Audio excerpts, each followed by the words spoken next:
Welcome to another intelligent anime review. Yukinari Sasaki is an undersized high schooler who's so wimpy that he breaks out in an allergic crash whenever girls get close to him.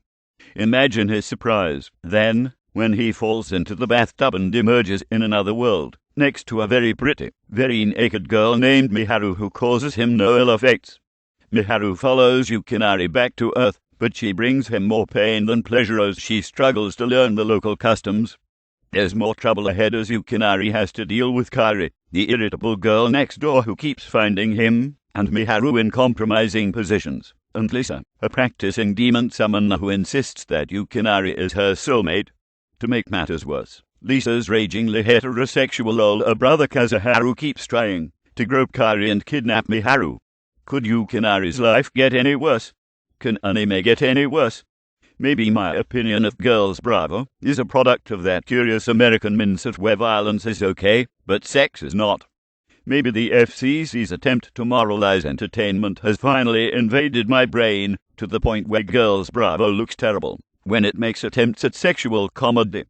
Maybe in some cultures it's funny and entertaining for a girl to spontaneously undress while a guy's having a meal, or for her to suck suggestively on a banana. Or maybe Girls Bravo really is that bad.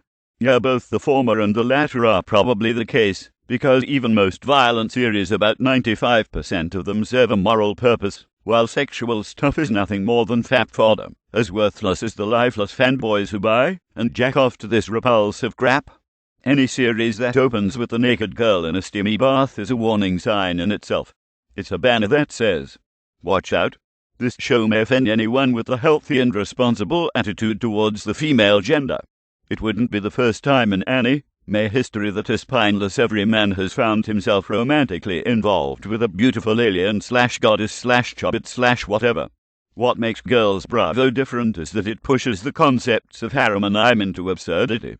Miharu isn't just a naive girl with a scant understanding of men. She comes from a world with a 90% female population.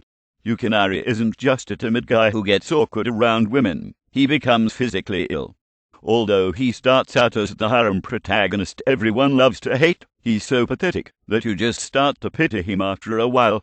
Even side characters like Kazuharu Fukuyama take their character types to ridiculous levels. His allergy, which is revealed in episode 2, is remarkably appropriate. Applied correctly, such offbeat ideas could make for a delightful poke at the genre, but here it becomes just another cringe fest of exposed boobs and wanton panty shots. It doesn't help either that Girls Bravo is so devoted to its episodic formula. Although there are some comedy ideas that could be downright brilliant if they were allowed to unfold naturally, they're shackled into the story pattern instead. Kairi walks in on Yukinari and Miharu somewhere around here. Miharu starts getting herself into trouble right here, and then the 3 magic dots on her head save the day right about here. The only sparks of creativity come in the physical and visual gags, which often earn genuine laughter with their clever timing and over-the-top violence. However, some of the stuff that's supposed to be funny, like Miharu orally exploring a banana, is just plain embarrassing, if not sickening, to watch.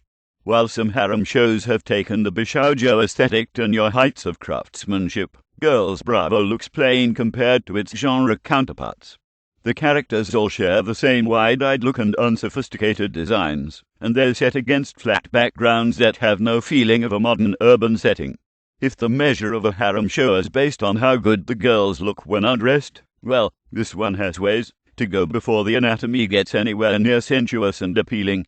There's more to an attractive bishoujo than big boobs. Really? Meanwhile, the limited animation quality makes for some uneven action scenes, but it works to the advantage of the visual gags. Some of the best laughs come from animation shortcuts like implied off-screen action or super-simplified motion. There's some good potential for comedy here, but like the story, it's constantly hampered by the show's other qualities, or perhaps lack of quality. As is customary for a romantic comedy, the light pop soundtrack is as melodic and unobtrusive as possible, with the occasional foray into the symphonic. Although not particularly innovative, there's some good use of acoustic guitar, piano, and strings to create a mood. And just to prove that comedy is not limited to the verbal and visual, one of the soundtrack pieces is a bizarre parody of Whitney Houston's I Will Always Love You that turns a love scene from schmaltz into silliness. It's as if the production staff is saying, yeah, we know that none of this makes sense, so we're laughing too. The theme songs, meanwhile, are the typical cutesy fluff that introduces and concludes every show of this type. Girls Bravo offers viewers an ultimatum at the beginning of the show. If you can't tolerate naked girls in the bath, you can stop watching. Right now. Most people will probably take that advice, but those who dare to brave the harem antics and shameless fan service will find exactly what they expected. In fact, it might even be less than expected, with the character designs being a few steps behind their contemporaries, and the story being no more than a repetitive sitcom. Girls Bravo has moments of promise as a screwball comedy, but as a whole, it falls victim to the same flaws of every other harem anime. Heck, it's enough to make people allergic to the genre. A genre that should be done away with quickly, and timely. Girls Bravo gets 2 big thumbs down.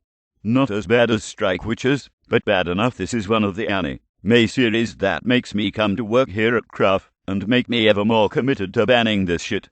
Fan service is a repulsive sin, and it should be banned.